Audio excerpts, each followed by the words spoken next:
Ein Weltenbummler-Fahrzeug mit 2 großen Ersatzreifen auf dem Dach drauf. Muss man nicht mitnehmen, kann man aber mitnehmen, je nachdem, wo man hinfährt. Denn dieses Fahrzeug hier ist von HRZ ein ganz besonderes Konzept mit Kabine. Ist es nicht das meistverkaufte Auto, aber ich denke mal für Fans, die Kabinen lieben, ja, ein absolutes Hightech-Instrument, was es in der Form ja nicht so oft gibt, denn dieses ganze Fahrzeug wiegt deutlich unter 3,5 Tonnen. Ich grüße dich, Elia. Hallo Sven, willkommen bei HRZ. Ja, das ist Leichtbau pur. Die Amerikaner, die würden jetzt sich totlachen, denn dort muss ja alles mindestens 8 Tonnen wiegen. Aber auch die werden dazu lernen, denn ich sag mal, ein leichtes Fahrzeug mit der optimalen Gewichtverteilung hinten vorne, das kommt überall durch. Und mit dem Sprinter Allrad hast du eine gute Wahl getroffen. Das ist der Serien-Allrad? Das ist der zuschaubare Allrad mit Untersetzung von Mercedes-Benz. Lieferant ist hier Obereigner. Die Amerikaner werden deswegen lachen, weil die Amerikaner die 3,5 Tonnen Grenze gar nicht kennen. In Europa ist das ein ganz großes Thema. Das Besondere an diesem Konzept ist, es ist ein Kabinenreisemobil, ein Offroad-taugliches Reisemobil für Weltenbummler. Und wir haben hier durch konsequente Leichtbauweise und Leichtbauplanung das Fahrzeug mit Allrad, so wie es hier steht, wiegt 2850 Kilo zuzüglich Passagiere und Flüssigkeiten. 2850 Kilogramm bedeutet, der Fahrer kommt dazu, Diesel kommt dazu, Wasser kommt dazu. Also das ist das reine Leergewicht trocken. Das ist das Eigengewicht vom Fahrzeug. Man könnte sogar noch ein bisschen einsparen. Bei uns hat ja der Kunde die Möglichkeit, selbst Einfluss drauf zu nehmen. Das Serienprodukt wiegt aber mit 120 Liter Frischwasser 2850 Kilogramm. Mit 120? Mit 120 Liter Frischwasser, ohne Fahrer und ohne Flüssigkeiten. So, komm, wir zeigen es mal gerade von hinten. Wenn du mich ja gerade da reinlässt, hier gehen wir gerade einen Schritt zurück. Denn das hast du jetzt mal ausgerüstet mit Sandblechen. Da könnte aber auch ein Fahrradträger dran. Das ist ein Multifunktionsträger. Bis zu 60 Kilo dürfen dran? Also hier können bis 80 Kilo dran. Wir haben hier Aluschienen, die man hier öffnen kann. Und ob jetzt Sandbleche oder Fahrradträger oder was auch immer, außerhalb Europa vielleicht auch ein bisschen Kanister, man kann hier die Fläche nutzen, um etwas mitzunehmen. So, die Rückfahrkamera ist eure eigene. Wenn du mal gerade so ein Stück von der Isolierung holst, von der Kabine, dann zeige ich mal gerade hier hinten in der Zeit den Rest. Genau, geht's mal ganz kurz holen. Wir gehen doch gleich mal in deinen Raum rein. Das ist nämlich Hightech, das Hightech-Lager. Der Elia sagte, nach 20 Jahren kann man die Kabine abschrauben, kann sie aufs nächste Fahrzeug draufschrauben. Die Kabine wird wahrscheinlich älter als der Besitzer werden. Hier auch Bänder aus Edelstahl. Richtiger Schreinerbau. Das Bettkonzept müsst ihr sehen. Ich habe es leider schon gesehen in Bern, deswegen war die Überraschung. Hier das Material. Wir haben hier 4 cm Schaumstoff und eine Schicht mit Wabentechnik. Dieses Material ist sehr, sehr robust, sehr stabil und relativ leicht. Das heißt, vom Gewicht her ist es super leicht. Und durch die Wabentechnik, die eingebaut ist, ist es sehr, sehr robust. Ich kann es vielleicht hier anhand dieser Bocciakugel zeigen. Das heißt, das Material ist sehr, sehr robust. Da passiert also nichts. Sehr steif, sehr stabil, aber auch super, super leicht. Okay, das heißt auch schlagfest, so einem, ich sag mal, in einen Ast oder irgendwas, der mal dran vorbeischraubt, das macht ihm gar nichts. Wenn man genau sieht, ist da eine gewisse Gewebestruktur eingebaut. Das heißt, um das Material hier zu beschädigen, müsste man eine Flex nehmen oder mit Gewalt dran gehen. So, das vielleicht mal zur Erklärung. Es ist sehr, sehr leicht. Es ist unglaublich isolierend, das heißt also wärmedämmend, kältedämmend. Also das ist hier optimal. Es gibt nichts Besseres als so Schaumstoff. Ob wir jetzt plus 40 oder minus 40 Grad außen haben, spielt das keine Rolle. So, dann die Böden. Linoleum, das kann man hier sehr schön sehen, ist einer der Stoffe, der ganz oft verbaut wird. Linoleum kennt man von der Schule von früher. Das kannst du ausbessern, das kann man polieren, das kann man pflegen. Das ist zum großen Teil Natur sogar. Ja, Linoleum ist ein Material, was in Turnhallen, in Krankenhäusern, in Zahnarztpraxen benutzt wird. Deswegen, weil er sehr strapazierfähig ist. Und wenn mal was sein sollte, dass man, keine Ahnung, ihn beschädigt, könnte man den problemlos reparieren. Ja, auch das Holzmaterial, hier sieht man es, Schichtholz in diesem Fall. Das ist jetzt hier stabiles Holz fürs Bett mit dem Lattenrost unten drunter. Das heißt, wir sind jetzt hier hinten im Stauraum. Wir haben einen Stauraum von 2 Meter Länge, 1 Meter Höhe und 80 Zentimeter. Gedacht, dass man auch problemlos 2 Fahrräder mitnehmen kann. Oder egal was man Lust hat. immer. Euroboxen rein. Einen 2 Meter langen Stauraum. Stark. Das heißt, auch hier könnte man schwer das Schienensystem rein, könnte rausziehen. Wir haben hier extra noch eine Durchgangstür gemacht. Ich mache mal auf. Gehen wir kurz rein. Sehr viele Camper haben auch einen Hund. Das ist auch ein optimaler Platz für eine Hundebox oder für einen Hund. Damit er nicht immer im Innenraum ist, kann man auch sagen, okay, der Bereich hinten ist zum Beispiel für 1 oder 2 Hunde oder 3 Hunde. Dann hat man ordentlich Platz. So. Da kann man auf Wunsch auch Lithium haben bei dir? Natürlich, in der Serie haben wir 2 Gelbatterien mit 240 Ampere-Stunden. Optional geht auch Lithium. So, und das ist eine Kabine, die liegt auf dem Fahrgestell. Das ist ein Mercedes-Benz Sprinter Fahrgestell und wir setzen die Kabine drauf. So, du hast normale Schlösser drin, die kann der Kunde sogar selbst ein- und ausbauen, die sind sicher. Das heißt, je nach Grad. Das ist jetzt hier ein Schloss, damit man von innen verriegeln und öffnen kann. Von außen in Hausfahrtsqualität zum Abschließen. So, auch da könnte ich jetzt ein extremes Sicherheitsschloss drauf machen. Das kriegst du da nicht auf. Also man kann es hier vielleicht sehen, es ist jetzt hier verkleidet, unten und oben. Hier kann man es sehen. Das sperrt oben und unten. Wenn man die Verkleidung wegmacht, sieht man den Metallbereich. Stahlriegel. Stahlriegel von innen. Hier oben. Das heißt, durch die Tür macht keinen Spaß. Und dank des Bandes an der Seite kriegst du es auch nicht auf. Man kommt eigentlich, sollte nicht reinkommen. Trotz Leichtbau. Von innen ist es immer zu öffnen. Das heißt, auch wenn wir zumachen, kann man von innen immer wieder raus. So, ich zeige auch mal ein kleines Detail. Hier ist noch eine Regenrinne mit dabei. Das macht ja auch Sinn. Ja, also wenn es hier regnet und ein Hund ist drin oder was auch immer, damit der Bereich nicht nass wird, das Wasser sollte links und rechts dann ablaufen. So Kleinigkeiten. Ja, die Fenster, Seitsfenster sind drauf. Die kann man dunkel kriegen. Da gibt es Einsätze in dunkel. So, ich gehe mal gerade einen Schritt zurück, dass wir das Ganze noch mal zeigen.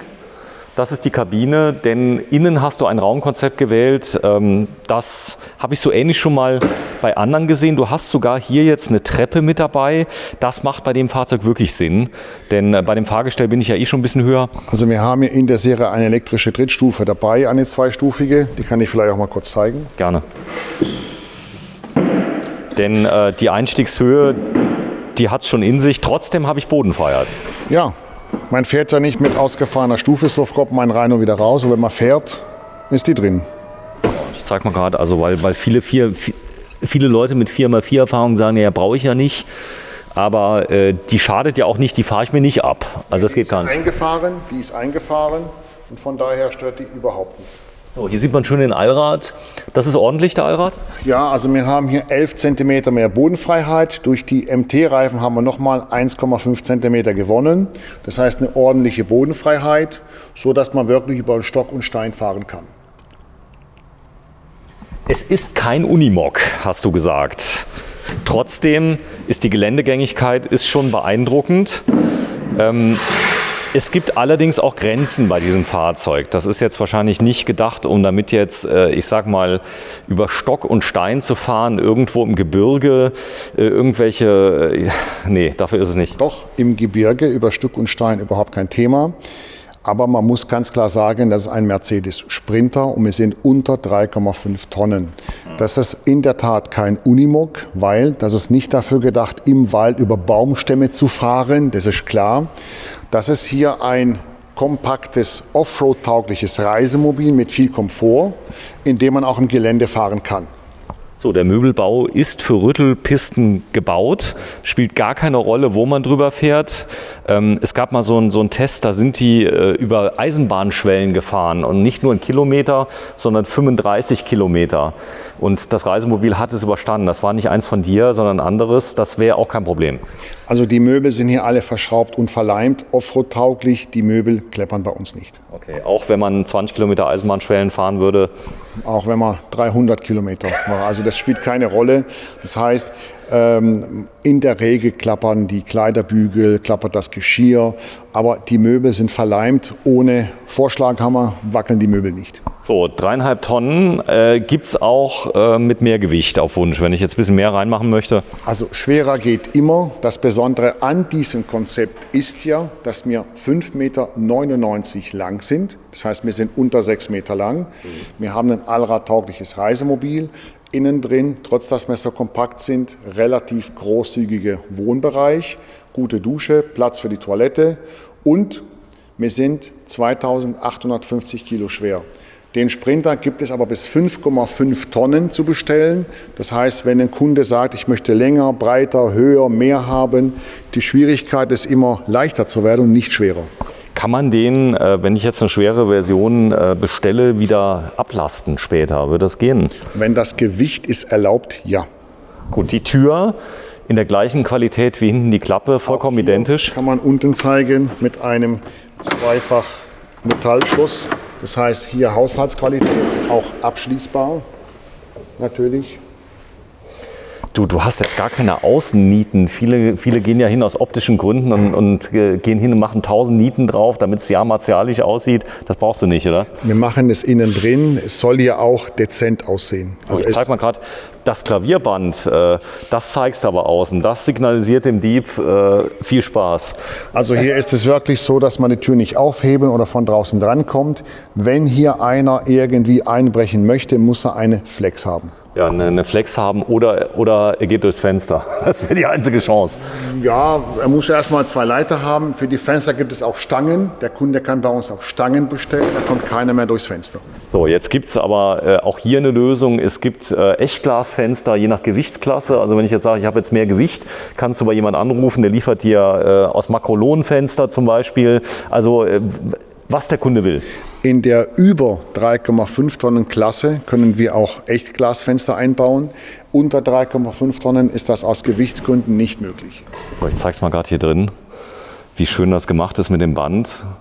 Der Kompressorkühlschrank oben, da kommen wir gleich zu. Auch wichtig hier, wir haben hier Aluminiumrahmen an den Türen. Die sind in der Wand eingearbeitet, um Gewicht zu sparen, um eine maximale Stabilität zu erreichen. Das heißt, die werden nicht nur einfach drauf geschraubt, es wird aufwendig mit in die Wand eingearbeitet. Die Kabine wird anschließend lackiert? Die Kabine wird anschließend lackiert. Uns stehen über 100 Farben zur Verfügung und der Kunde kann aussuchen, was er will.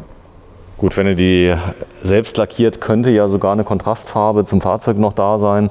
Das heißt, wahrscheinlich bei der Aufbaukabine geht noch mehr, oder? Die meisten Kunden bestellen das Basisfahrzeug und lackieren dann die Kabine wie das Basisfahrzeug. Natürlich kann man auch sagen, ich will vorne weiß, hinten rot oder wie auch immer. So, wir gehen mal rein. Ich schwenke mal gerade hier mal so rum, dass man mal das Raum- und Platzverhältnis sieht. Das ist jetzt der Tageszustand. Oder ich sag mal, für eine Person wäre das sogar der Nachtzustand. Das heißt, man könnte das Bett benutzen für eine Person. Also wir haben jetzt das Bett zum Ausziehen. Es ist jetzt eingedrückt. Das heißt, man kann es nachher ausziehen. So konnte einer zwischendurch mal schlafen. So, und dann gibt es hier eine Sitzgruppe. Ich muss nicht umbauen. Nee, also man sitzt hier gegenüber, sehr komfortabel, sehr groß. Ich kann das vielleicht mal zeigen. Warte mal kurz. Ich gehe mal ganz kurz rein wegen dem Raumgefühl, Elia. Dass wir da sehen, das ist die Klappe übrigens, die wir eben gesehen haben. Das ist der Durchgang zum Stauraum nach hinten. Das heißt, das ist der Stauraum. Und so kann man von innen auch komfortabel an den Stauraum ran. So, hier die Schrankreihe durchgehend. Du hast mir erklärt, das Glas lockert das Ganze ein bisschen auf. Das Glas soll die Höhe von den Klappen wegnehmen. Das heißt, wir haben hier in den Klappen der Dachschranken überall Glas drin, damit das Fahrzeug nicht so eingeengt sieht. Das heißt, dieses Glas ist ein optisches Highlight, dass man sagt, das Fahrzeug sieht ein bisschen geräumiger aus. Ist das Glas kein Problem, wenn ich jetzt über die Schweller fahre, die berühmten Eisenbahn? Das ist hier verleimt. Ja. Das heißt, die Gläser sind das Sicherheitsglas und hier, man kann es hier seitlich vielleicht sehen. eingearbeitet. Also da passiert nichts. Da passiert nichts. Das kann also ruhig klappern. Nee, nicht klappern. Das heißt, es kann ins harte Gelände gehen. Offroad gehen, da passiert nichts. Gut. Und wenn du das sagst, dann glaube ich dir das. Dann machen wir mal die Tür, dass man die Sitzgruppe hier sieht. Ja. Die Tür ist auch aus dem gleichen Material? Die Tür ist aus dem gleichen Material. Hier sind die Scharniere ein bisschen leichter, weil wir im Innenbereich sind. Naja, aber auch die, wie gesagt, die Tür ist ja abschließbar. Die sind nicht durchgehend. Die Tür ist hier abschließbar. Wichtig ist diese Tür. Ja. Das heißt, das ist der Durchgang zum Fahrerhaus. Und diese Tür haben wir auch in Haushaltsqualität zum Abschließen, weil das Fahrzeug wird sehr oft verschifft. Und wenn man die Türe hier schließt, Mal zumachen, kommt keiner rein. abschließen und somit kann von vorne keiner nach hinten rein. Gut, das heißt, die Leute, wenn das Fahrzeug jetzt verschifft wird, fahren die auch das Fahrzeug aufs Schiff. Das fährst du nicht selber dann? Nein, das heißt, wenn man ohne Fahrzeug verschifft, dann wird Roll-on. Das heißt, es kommt irgendein Mitarbeiter von der Schiffsgesellschaft und fährt das Fahrzeug auf dem Schiff. Das heißt, es fahren Fremde mit dem Fahrzeug und mit dieser Tür kann keiner nach hinten rein. Das ist normal. Also das ist so. Ja, man darf hier selbst nicht auf Schiff fahren aus Versicherungsgründen. So, hier vorne ist eine ganz spezielle Toilette, die kenne ich schon von Klaus Hühnerkopf. Das ist eine Bio-Trenntoilette, die ist in dem Fahrzeug serienmäßig drin. Hier wird Urin und werden Urin und Fäkalien getrennt aufbewahrt und dann getrennt gesondert. Das Kaki. Das heißt, das Kaki kommt in einen Teil und wird dann vermengt mit Kokosflocken, glaube ich. Da muss man Kokosflocken oder Humus von Gärtnereigeschäft reinmachen. Man muss ein bisschen umrühren. Da rechts sieht man auch die Kurbel. Es riecht gar nicht. Das ist hochinteressant. Es riecht nach Erde am Schluss. Also dadurch, dass es... kannst du vielleicht mal zeigen. Kannst du mal öffnen, dann kann man die Farbe sehen. Das heißt, die Toilette hat hier erst eine Entlüftung. Das heißt, da hinten ist ein Motor, da kann man einschalten, dann geht der Geruch nach außen. Zweitens durch den Humus, den man reinmacht. Also so wird die Toilette benutzt. Das heißt, um sie zu benutzen, benutzt man den hinteren Teil für Fäkalien und den vorderen Teil für Urin. Das ist ein Urintank, dahin sind die Fäkalien. Achso, der Urintank ist auch separat zu leeren dann? Ist separat zu leeren. Die Toilette, wenn es voll ist, wird so rausgenommen. Man dreht es um. Das müssen wir hier öffnen. Die Schrauben werden geöffnet. Und dann wird es so abgenommen. Und so sieht es drunter aus. Jetzt kann man die zwei Behälter sehen. Hier ist das Rührwerk, das heißt, man rührt die Fäkalien um. Die Fäkalien riechen nachher nicht so nach Fäkalien, sondern, wenn man ehrlich ist, eher so nach Industrieküche, nach eingelegten Gurken, wenn ich das so sagen darf. Das heißt, es riecht eher nach Industrie, aber durch den Motor, der quasi die Gerüche rausnimmt, entstehen dann keine Gerüche. Okay, cool. Und dann, so werden die entsorgt, das heißt, der Urintank wird rausgenommen. Das sollte für 2 Personen circa 4-5 Tage halten. Der Fäkalientank, da sagt man circa 3 Wochen. Airhead ist der Hersteller. Die Airhead, die ist in dem Casablanca serienmäßig mit dabei. Ja, eine ganz tolle Sache, nicht ganz billig, kostet glaube ich weit über 1000 Euro die Toilette. Die kostet hier gar nichts, die ist serienmäßig dabei.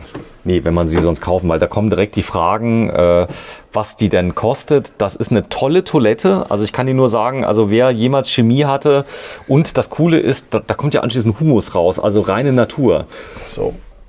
Wenn man ehrlich ist, wer einen Garten hat, ist das beste Düngemittel, sage ich mal. Ist so.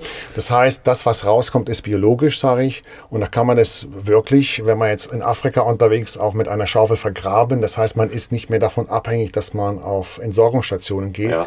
Man ist damit autark. Und die kostet, glaube ich, 1100 Euro irgendwas, muss man nachschauen. Aber beim Casablanca ist die ja serienmäßig dabei. Genau, eine ganz tolle Sache. Übrigens, wer sich da denkt, oh mein Gott, nee, es ist wirklich so, es riecht gar nicht. Also ich habe auch schon Erfahrung damit, oben die Kleiderstange drin. Wenn du Lust hast, bleiben wir mal gerade im Bad kurz, wo wir schon da sind. Das ist hier der Bereich der Toilette. Das heißt, man hat hier Platz für Shampoo, für Seife. Man hat hier für Utensilien, direkte und indirekte Beleuchtung. Das heißt, hier hat man Platz für Toilettenpapierrollen, 2, 3 Handtücher. Man hat immer im Bad irgendwas hinzustauen. Das heißt, auch der Bereich, ich habe hier eine Stehhöhe von 2 Meter. Ich bin 1,93 Meter groß. Das heißt, man hat eine ordentliche Stehhöhe. Die Toilette ist leicht abgeschrägter Boden, dass, wenn man nachher hier duscht, das Wasser wieder ablaufen kann. Und so ist das hier der Toilettenbereich. Da, wo ich jetzt stehe, ist der Duschbereich. Also auch wunderbar zum Duschen, auch zum Drehen. Man hat also ordentlich Platz. Man hat hier auch eine Rinne im Ablauf, kann ich vielleicht mal zeigen. Elia, wir sind auf 5,99, ehrlich. 5,99 Meter, ja. Ich Wir krieg's. haben hier eine Ablaufrinne fürs Wasser. Okay. Hier läuft es rein. Und somit kann man hier ganz komfortabel duschen. Tankvolumen? 120 Liter. 120 Wasser. Liter. Gut, das ist Also man sollte eine Woche damit klarkommen. ja locker. Also wer sich gut auskennt. Ich zeige mal gerade noch mal das Scharnier hier an der Tür. Auch die Tür ganz klar, da brauchst du einen Flex.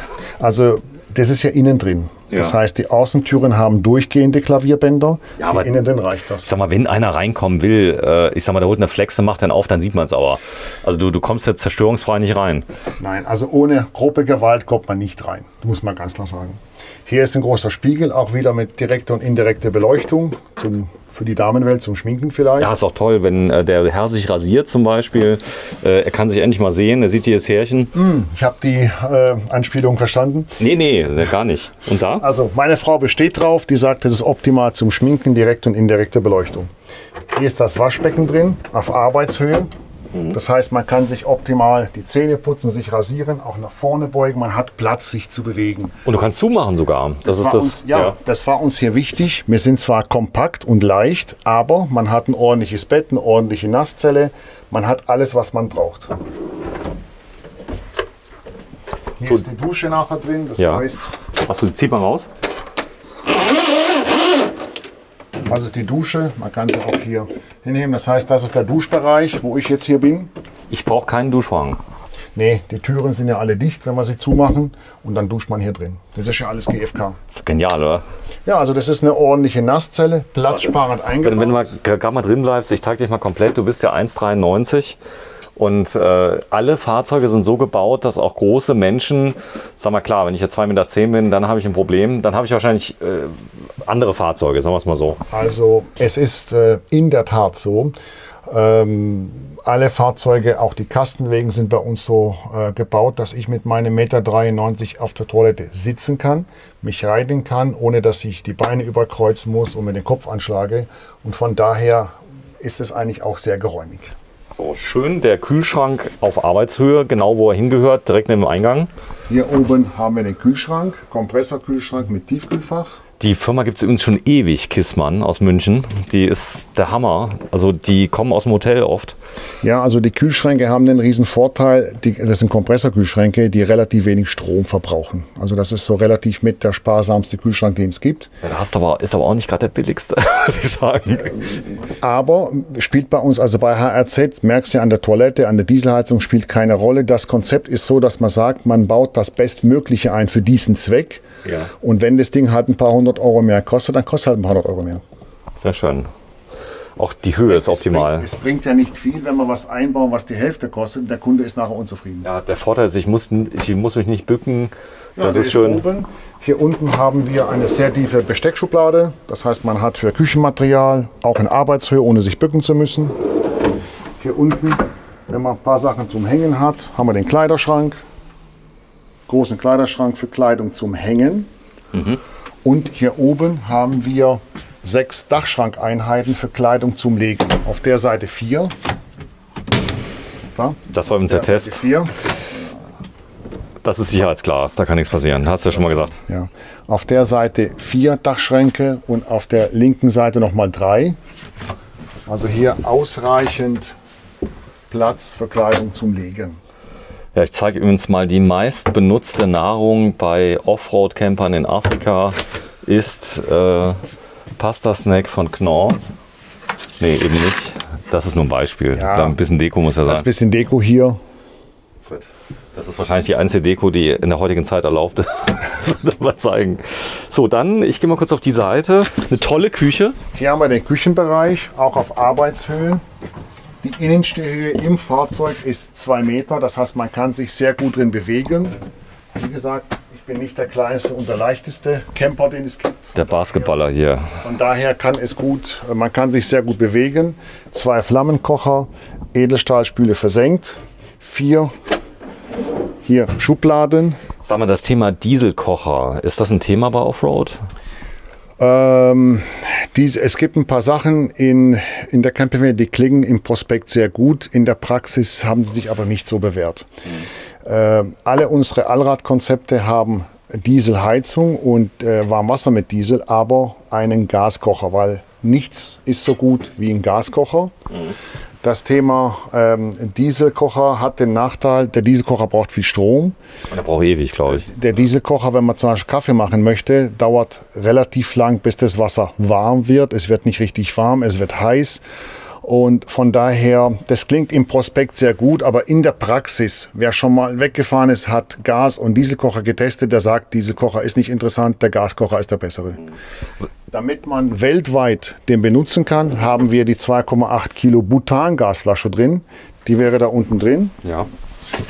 Das heißt, man kriegt auch die Flasche weltweit. Das heißt, man muss nicht denken, ich verlasse jetzt Europa und komme nicht mehr an Gas ran. Stimmt überhaupt nicht. Wir haben die 2,8 Kilo Butangasflasche serienmäßig in allen unseren Allradkonzepten drin, weil die es ja fast weltweit gibt. So, ich habe eben kurz nicht hingehalten, als du da die Schublade aufgemacht hast. Also die Schubladen, 3 Schubladen für Küchenmaterial, alle mit Selbsteinzug.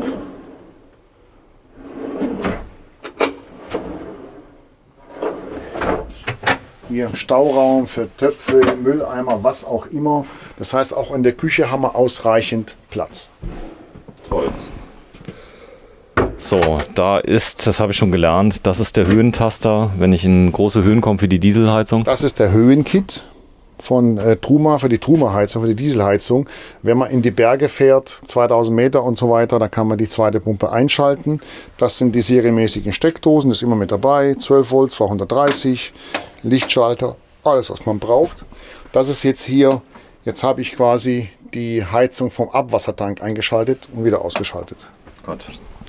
Die Heizung, Abwassertank wichtig in kalten Gefilden, damit mir nichts einfriert. Ist das der Grund? Ja, das heißt, wenn die Leute im Winter verreisen oder nach Nordeuropa oder wo auch immer hin und es ist kalt, die machen Wintercamping, dann kann man den Knopf drücken, dann wird es beheizt werden. Ja, das ist von Fiamma der gute alte Turbovent. Das Turbovent-Fenster ist optimal wieder in der Nähe von der Küche positioniert. Das heißt, wenn wir nachher kochen, kann man es als Dunstabzug benutzen. Machen wir wieder aus. Und wenn man nachher schläft, ist es sehr schwül, es ist sehr warm, die Luft steht, kann man es einschalten, dass es nach innen bläst, eine der 2 hinteren Dachluken öffnen, dann zirkuliert die Luft und dann steht die Luft nicht im Fahrzeug. So, da vorne ist nämlich noch eine Luke, kann man es sehr schön sehen. Eine der 2 hinteren Luken? Eine der 2. Hauptsache, dass die Luft wieder rauskommt. Das heißt, die Luft kommt hier durchs Turbovent-Fenster rein und nachher hinten wieder raus. 5,99 Meter. Du hast noch ein anderes Fahrzeug, ein bisschen länger? Wir haben bei den Kabinen 3 Konzepte, die relativ ähnlich sind, bis aufs Bett. Das heißt, wir haben den Casablanca L und den Safari. Wir stehen jetzt in Casablanca mit 5,99 Meter. Das Besondere hier ist, weil wir unter 6 Meter bleiben wollen, wenn ich das gerade zeigen darf. Gerne. Das heißt, das Bett ist hier wie eine Schublade zum Rausfahren. Man zieht es einfach raus. Das ist ein 300 Kilo Auszug. Zieht die Matratze vor. Fertig. Das Bett ist ready.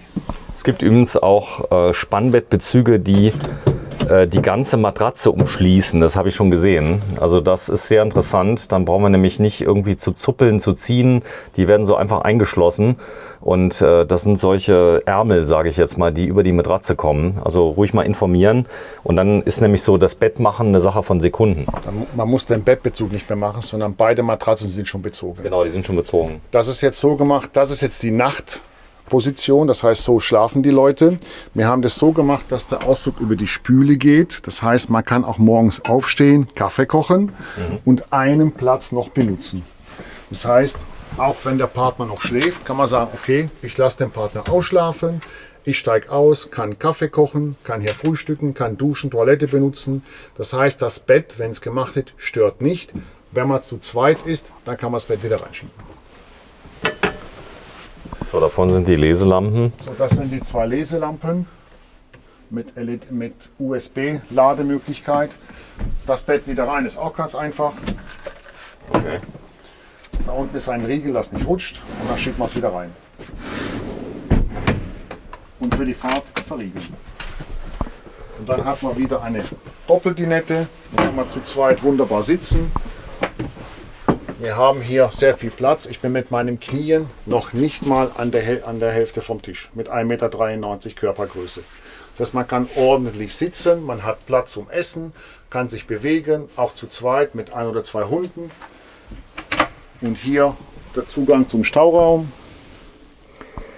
Sag mal, Elia, jetzt habe ich mal eine ganz wichtige Frage an dich. Ja. Ich weiß nicht, ob du die beantworten kannst oder ob dir das zu persönlich ist. Ich werde mir Mühe geben. Wenn du nochmal gerade die Klappe da aufmachst. Ich weiß, Durchkrabbeln? Nee, sollst du nicht. Da unten drunter ist noch eine Klappe. Was hat die für eine Funktion? Das sind die Ventile zum Wasser ablassen. Das heißt, wenn der Kunde nach der Tour sein Fahrzeug abstellen möchte, ist es kalt. Warte, ich mach mal auf. Hochziehen. Hochziehen, feste? Genau. Das sind die Ventile zum Wasser ablassen. Das sind jetzt die 2 Kippschalter für Warm- und für Kaltwasser. Okay. Die stehen jetzt quer, wenn man sie hochkant hinstellt. Wie beim Wohnwagen. Wie bei jedem Camper, wenn man das Fahrzeug abstellt und die Heizung ausschaltet im Winter, muss man das Wasser ablassen. Ja, das war eine Frage, weil die Leute sehen immer, dass da was ist und dann stellen die mir immer wieder Fragen per Kommentar, was ist denn da drunter? Und dann dachte ich mir, ich kläre das mal gerade für dich. Also es hätte ja was auch ganz Intimes sein können. Nee, um Gottes Willen. Also das ist... Du hast die Frage ordnungsgemäß beantwortet. Jedes Reisemobil hat ja einen Warmwasserboiler, hat Frischwassertank, Abwassertank, hat Leitungen, Toilette, Dusche, Spüle. Und wenn man irgendwo dann wieder nach Hause fährt, es ist kalt und möchte das Fahrzeug wieder abstellen und man schaltet die Heizung aus, dann muss das Wasser raus, das ist ein Naturgesetz. Wasser, wir wollen ja nicht das Wasser Friert, geht alles kaputt. Genau. Ja, wenn genau. die Heizung ausgeschaltet wird, muss das Wasser abgelassen werden im Winter. So, mach nochmal zu. Dann nehme ich an, das hier kann auch eine Liege werden, so wie es aussieht.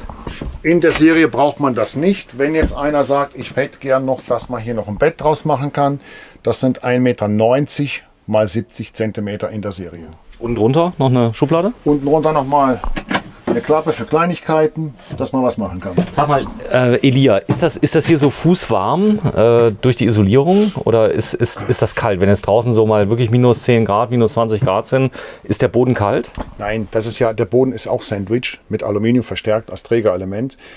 Eine Kabine ist immer so, dass die optimal isoliert.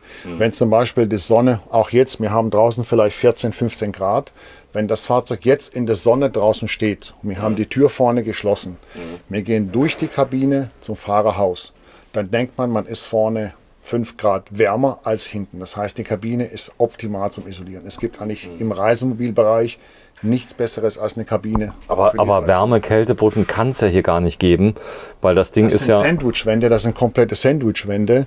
Also... Das ist echt schön. Man hat hier Sandwichwände und eine 6 kW Dieselheizung drin. Also da kann man auch bei minus 40 Grad unterwegs sein. Du hast riesen Fenster drin. Gibt es Kunden, die sagen, ich hätte gerne die Fenster noch ein bisschen kleiner, dass überhaupt keiner reinkommt, so Schlitze? Ja, also im Kabinenbau machen wir, das ist jetzt die Serienversion mit dem Serienfenster. Das ist schon toll. Du kannst rausgucken, hast einen Ausblick. Ja, der Kunde, also hier im Sitzen, hier im Stehen, der Kunde kann aber auch sagen, ich hätte gerne die Kabine. Es könnte ja ein Kunde kommen, der ist 2,10 Meter groß. Und dann sagt er, okay, 2 Meter reicht mir nicht, ich hätte gern 2,15 Meter. Oder das Bett ist hier 2 Meter breit, das heißt in der Länge 2 Meter lang. Sagt zum Beispiel der Kunde, 2 Meter reicht mir nicht, mach mir 2,5 Meter. Der andere Kunde macht mal, was weiß ich, 1,95 Meter. Wir produzieren ja individuell und der Kunde kann sagen, ich hätte hier zum Beispiel ein kleineres, größeres, ein Echtglasfenster, wenn er über 3,5 Tonnen ist, was auch immer. Alles, was technisch möglich ist und der TÜV erlaubt, können wir auch bauen. Ja, ein tolles Detail übrigens. Ich zeige das mal gerade. Du kannst das Fenster sehr, sehr steil auch anstellen. Man kann es sogar aushängen, das geht bei dem Fenster. Und man kann das hier als Fotoluke verwenden. Machen relativ viele. Also man kann ja im Bett stehen oder knien, da kann man den Kopf rausstrecken. Im Notfall ist es auch ein Notausgang. Und außerdem, wenn man es durch Afrika zum Beispiel fährt, kann man auch auf der Matratze stehen und von oben Aufnahmen machen. Ja, das machen ja viele. Habe ich schon ganz oft gesehen. Die hängen dann dieses Fenster aus. Das habe ich selber schon mal gemacht, um an die Sattanlage ranzukommen. Dazu werden 1, 2 Sachen entriegelt. Das sieht man hier oben und dann kann man das Fenster ganz bequem aushängen und kann stehend ganz tolle Aufnahmen machen. Hat man eine Dachluke quasi. Ja. Ist das Dach auch begehbar? Das Dach ist punktuell bis 120 Kilo begehbar. Okay, das heißt also, wenn man nicht drauf turnt, Ich habe ja eben die Kugel gesehen, die Boccia-Kugel, also das hält einiges aus. Ja, also das ist was anderes. Das heißt, das Dach arbeitet ein wenig, wenn man viel Gewicht drauf hat, aber man läuft ja nicht drauf rum. Aber 120 Kilo punktuell, das ist schon sehr, sehr viel. Die Polster, das ist auch gebaut für die Ewigkeit, der Schaumstoff? Das sind Polster, also 10 cm Schaumstoff, Polster auch sehr viele Farben zur Auswahl. Bei den Grundrissen haben wir, wie gesagt, wie vorhin erwähnt, 3 Konzepte. Die sehen relativ ähnlich aus. Das heißt, der Grundriss ist bis hier. Der Grundriss ist bis hier gleich. Du hast ja Ich habe einen Vorschlag. Wir gehen mal ganz kurz raus, denn du hast draußen nämlich die Prospekte liegen. Da können wir das vielleicht mal gerade abfilmen, wenn du mal so nett bist, dass man das mal sieht. Also den Grundriss hier haben wir jetzt gesehen mit diesem Ausziehbett.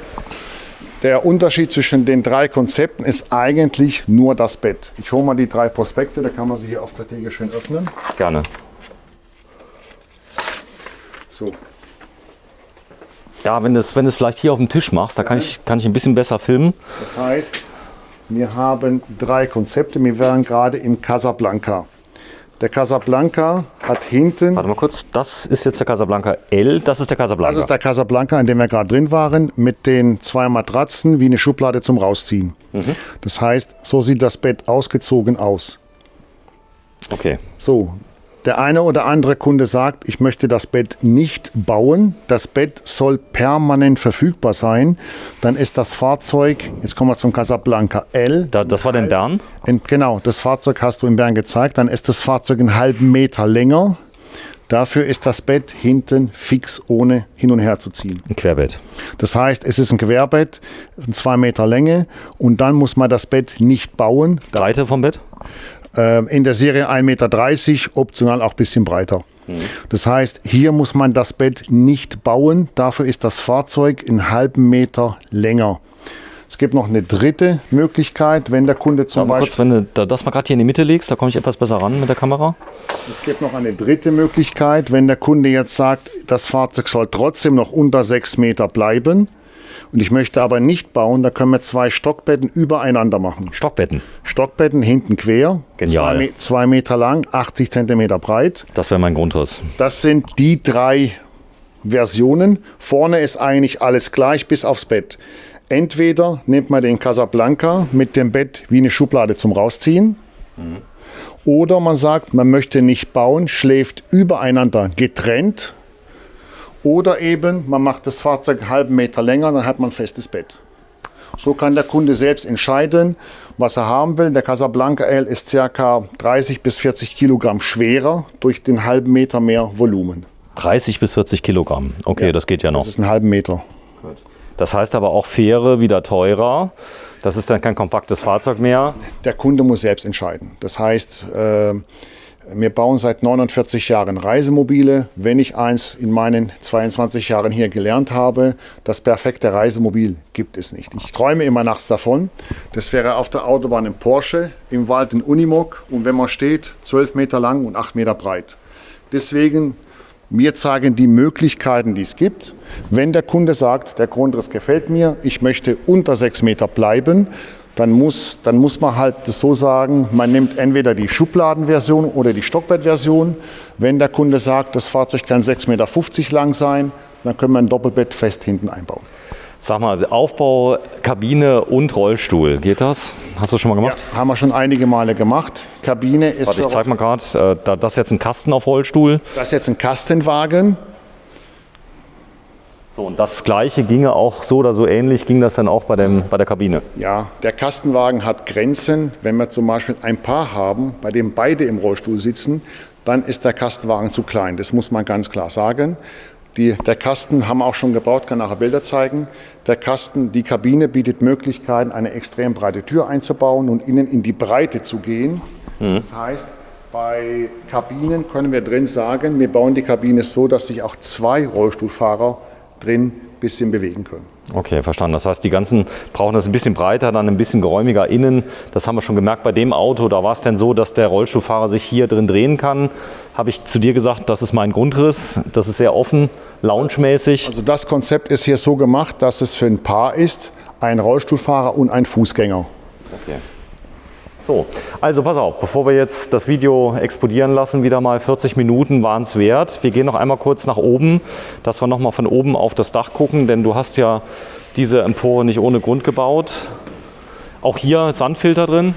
Also auch hier ist der Schnorchel drin. Ganz klar, so ein Fahrzeug wird auch nach Afrika mitgenommen und deswegen ist oben der Zyklonenfilter drin, den man auch von außen sehen kann, den Sandstand, und auch aus Metall, falls man an den Ast rankommt oder wie auch immer, Kunststoff würde kaputt gehen. Das ist hier so, dass man sagt, da kann nichts passieren. Gut, wertig. So, dann gehen wir mal ganz kurz hoch. Wir gehen mal hoch, da können wir von oben aufs Dach schauen. So, dann sieht man auch noch mal ganz kurz den Aufbau. Du hast das Fahrzeug jetzt mit Solar ausgestattet. Ist das jetzt Serie bei dem Auto? Bei dem Auto nicht. Wenn der Kunde sagt, mir reichen 3 Tage, 3,5 Tage will stehen nicht, kann man Solaranlage wie hier dazu bestellen. Das entscheidet bei uns immer der Kunde. Das wiegt? Die Solaranlagen, 4 Stück, wie wir hier sehen, lasst es mal 15 Kilo wiegen. Zusammen? Zusammen, ja. Das heißt, die Dinger werden auch mal leichter. Ja, also die Halterungen sind aus Kunststoff, wie man hier sieht. Und das ist relativ Leichtbau. Und von daher sind wir bei 4 Stück bei ca. 15 Kilo. So, hier übrigens haben wir auch ein Video gedreht. Der Safari, eines der meistverkauften oder das meistverkaufte Modell, der Safari. Es gibt keinen Safari, doch. Doch, wir haben 22 Modelle, verstehe. Also der Safari ist eine Kabine, der Sahara ist ein Kastenwagen. Ja, das habe ich jetzt verstanden. So, ich muss aber dazu sagen, ich drehe seit 3 Tagen. Ich habe jetzt schon viereckige Augen von HZ. Ja, und das ist so langsam, komme ich an meine Grenzen. Aber tolles Auto. Ich fahre jetzt. Es waren schöne Tage mit dir. 25. Februar, ich hoffe, du weinst nicht, dass ich jetzt weg bin. Nee, keine Ahnung. Gleich an zu heulen. Die ganze Firma wird Freudentränen, nee, Quatsch, die werden jubeln, wenn sie sagen, endlich ist er weg. Also vielen Dank für deinen Besuch. Es ist für uns auch in der aktuellen Zeit, muss man ganz ehrlich sagen, da wir ja keine Kunden empfangen dürfen, auch wichtig, dass man vielleicht ein bisschen was im Online sieht. Ach, nur in der aktuellen Zeit bin ich dir gut genug. Kann es auch später kommen. Danke. Aber für die Hilfe ist es wirklich so, aktuell dürfen wir niemand empfangen. Wir sind gesetzlich verpflichtet, bis zum 7. März den Verkaufsraum geschlossen zu lassen. Und von daher ist es auch in der Corona-Zeit eine positive Sache. Da möchte ich mich auch bedanken, weil ich hoffe, dass wir ab dem 8. März wieder öffnen können. Wir testen uns die ganze Zeit, also ich bin auch persönlich die ganze Zeit am Testen. Ich kriege jetzt sogar, weil ich in Frankreich wohne, noch die großen Tests einmal die Woche noch untergeschoben. Das ist uns auch ganz wichtig. Wir gucken mal einmal ganz kurz Mäuschen, wir gehen nicht rein, denn wir haben einen Film gedreht über die Fertigung. Den werde ich auch noch mal verlinken. Das lohnt sich, den zu gucken, denn schwäbische Handwerkskunst oder schwäbisch-fränkische sind wir ja hier in Baden-Württemberg. Machen wir ganz kurz auf. Und hier ist dann die Produktion. So, und da gibt es einen eigenen Film zu. Ja, hier werden die Fahrzeuge produziert in Handarbeit. Und von daher, jeder Kunde, der bei uns kommt, kann auch sehen, wie hier produziert wird. Und deswegen... Genau, das Ganze ist auch im Video zu sehen. Ja. Man kann es in einem anderen Video sehen. Das haben wir dann gemacht nach Feierabend, als kein Kollege da war. Das ist Elia. Dankeschön. Heute. Ich danke dir. Ich gucke noch mal gerade auf die Uhr, wie viel der heute ist. Heute ist tatsächlich der, mal kurz gucken, der 26. Februar 2021. Die Sonne scheint, 15 Grad draußen. Man könnte fast mit dem Cabrio fahren. Krass, 15 Grad im Winter. So ist es aber in Deutschland jetzt. Tschüss, Elia. Tschüss, vielen Dank.